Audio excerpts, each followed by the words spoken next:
El ciclo de Krebs, presentado por Pérez Duranarelli, Grupo 22, Bioquímica 1. Empecemos por qué es. El ciclo de Krebs, conocido también como el ciclo de los ácidos triboxílicos o el ácido cítrico, es un metabólico de importancia fundamental en todas las células que utilizan oxígeno durante el proceso de respiración celular. En estos organismos aeróbicos, el ciclo de Krebs es el anillo de conjugación de las rutas metabólicas responsables de la degradación y desamilación de los carbohidratos, las grasas y las proteínas en anhídrido carbónico y agua con la formación de energía química. En otras palabras y resumidamente, el ciclo de Krebs es una ruta metabólica anfibólica, ya que participa tanto en procesos catabólicos como anabólicos. Este ciclo proporciona muchos precursores para la producción de algunos aminoácidos, como por ejemplo el cetoglutarato y el oxalacetato, así como otras moléculas fundamentales para la célula.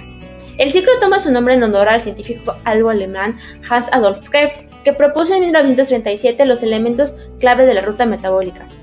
Continuamos con la visión del ciclo de Krebs. El ciclo de Krebs ocurre en las mitocondrias, en las células eucariotas y en el citoplasma de las células procariontas. El catabolismo glucídico y lipídico a través de la glucosis y la beta-oxidación produce acetil-CoA, un grupo acetilo enlazado a coenzima A. El acetato CoA constituye el principio sustrato del ciclo. Su entrada consiste en una condensación de oxacetato al generar citrato. Pasemos a las etapas del ciclo de Krebs. Como primera reacción tenemos al citrato sintasa de oxalatato a citrato. El sitio activo de la enzima activa el acetil-CoA para hacerlo afín a un centro carbonoso del oxacetato. Como consecuencia de la unión entre las dos moléculas, el grupo tioser-CoA se hidroliza formando así la molécula de citrato. La reacción es sumamente exogerónica, motivo por el cual este paso es irreversible. El citrato producido por la enzima además es capaz de inhibir cooperativamente la actividad de la enzima, incluso estando reacción muy favorecida, porque es exogerónica. La citrato sintasa puede ser perfectamente regulada. Este aspecto tiene una notable importancia en la biología, puesto que permite una completa regulación por el ciclo de Krebs completo, convirtiendo a la enzima en una especie de marcapasos del ciclo. Después tenemos a la reacción 2, acotinasa, de citrato a isocitrato. La acotinasa cataliza la simulación del citrato a isocitrato por la formación de cis-acotinato. La enzima cataliza también la reacción inversa, pero en el ciclo de Krebs tal reacción es unidireccional a causa de la ley de la acción de masa. Las concentraciones en condiciones estándar en citrato 91%, acción de masas de intermedio de cis da 3%.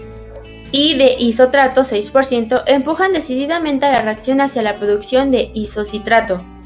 En el sitio activo de la enzima está presente el clúster hierro-azufre, que junto a algunos residuos de aminoácidos polares liga el sustrato. En concreto, la unión del sustrato se asegura por la presencia de un resto de serina, de agridina y de histidina y de aspartato, que permite solo la unión estereoespecífica del citrato 1R2S, rechazando la forma opuesta.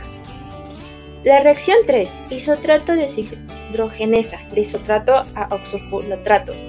El isotrato deshidrogenasa mitocondrial es una enzima dependiente de la presencia de NAD y de MNO-OMG. Inicialmente, la enzima cataliza la oxidación del isotrato a oxocitato, lo que genera una molécula de NDH a partir de NDA. Sucesivamente, la presencia del ion bivalente que forma un complejo con los oxígenos del grupo carboxílico en posición alfa aumenta la electronegatividad de esa región molecular. Esto genera una reorganización de los electrones en la molécula, con lo consiguiente rotura de la unión entre el carbono en una posición gamma y el grupo carboxílico adyacente. De este modo se tiene una descarboxilización, es decir, la salida de una molécula de CO2 que conduce a la formación acetuglutrato, caracterizado por dos carboxilos de las extremidades y una cetona en posición alfa con respecto a uno de los dos grupos carboxíleos. En la reacción 4, después de la conversión del isotrato a acetglutarato, se produce una segunda reacción de descarbonización oxidativa, que lleva a formación a succinil-CoA. La descarbonización oxidativa del CO-cultrato es muy parecida a la del piruvato o ácido. Ambas reacciones incluyen la descarbonilación de un acetosído y la consigue producción de una unión tistoester a alta energía del coenzima A. Los complejos que catalizan tales reacciones son parecidos entre ellos. La oxotrato deshidrogenasa está compuesta de 3 enzimas diferentes, subunidad E1, las 2 con cetularato deshidrogenasas, subunidad E2, la tucesilasa. La subunidad E1 y E2 presentan una gran hemorragia con los de un piroto deshidrogenasa. En la reacción 5 sucede la función de acetil-CoA con el oxacetato gracias al citrato sintatasa que hace de intermediario. Además, la succinil-CoA sintatasa cual cuenta en la energía necesaria para fosforizar el GDP. El GTP está implicado principalmente en las rutas de traducción de señales, pero su papel en un proceso energético como en el ciclo de Krebs es en cambio esencialmente trasladar grupos de fosfato hacia el ATP en una reacción catalizada por el enzima nucleósido tiofoquinasa. La reacción genera un nuevo mediador de manera alta energética llamada sutil fosfato. Luego el fosfato de la molécula glucida se ve removida en estina, lo cual genera una molécula. Finalmente, la fosfocitidina dona el fosfato al nucleósido de disfosfato y lo recarga al trisfosfato. En la reacción 6, la parte final del ciclo consiste en la reorganización de las moléculas a 4 átomos del carbono hasta la regeneración del oxacetato. Para que eso sea posible, el grupo metilo presente en el succinato tiene que convertirse en un carbonilo, como ocurre en otras rutas, por ejemplo en la beta-oxidación de los ácidos grasos. Tal conversión ocurre mediante 3 pasos: en primera oxidación, una hidratación y una segunda oxidación. Estos 3 pasos, además de regenerar el oxacetato, permiten la selección ulterior de energía mediante la formación de FADH2 y NADH. La primera reacción de oxidación es catalizada por el complejo enzimático de la succinil deshidrogenasa, la única enzima del ciclo que tiene como aceptor el hidrógeno al FADA en vez de la NDA. El FAD es endosado de modo covalente en la enzima por un residuo de histitina. La enzima se vale de FADA ya que la energía asociada a la reacción no es suficiente para reducir NDAA. El complejo enzimático también es el único del ciclo que pasa dentro de la membrana mitocondrial. Tal posición se debe a la implicación de la enzima en la cadena de transporte de los electrones. Los electrones pasados sobre FAD se introducen discretamente en la cadena gracias a la unión estable entre la enzima y el cofactor mismo.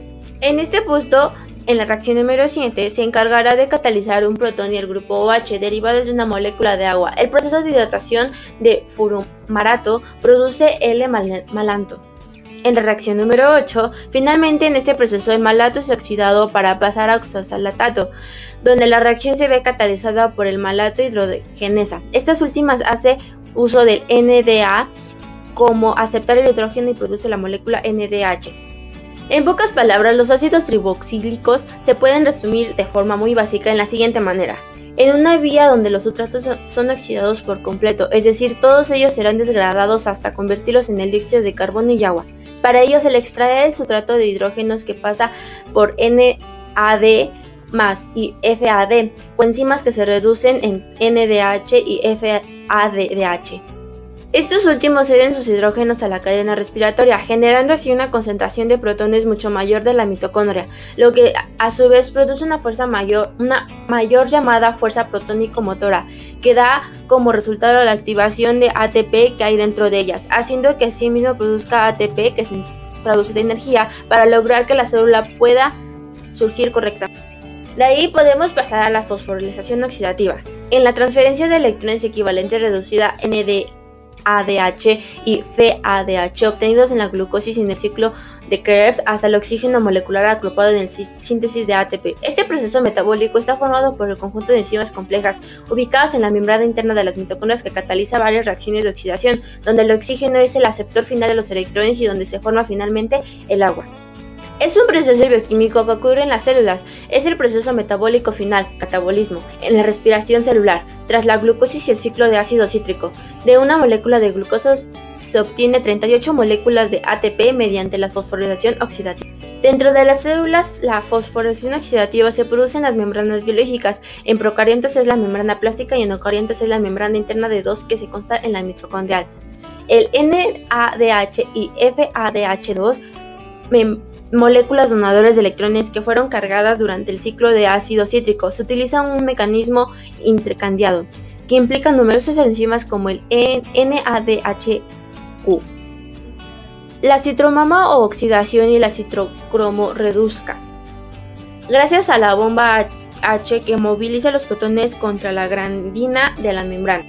Todo lo anterior fue gracias a la búsqueda que hice bajo las fuentes que próximamente se encontrarán.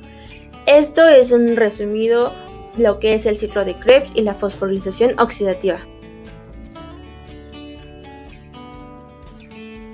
Sin más que decir, agradezco su tiempo y que tenga un lindo día. Gracias por su atención. Incluye contenido creado por Arely Pérez Durán, Grupo 22, Actividad 4, video del ciclo de Krebs.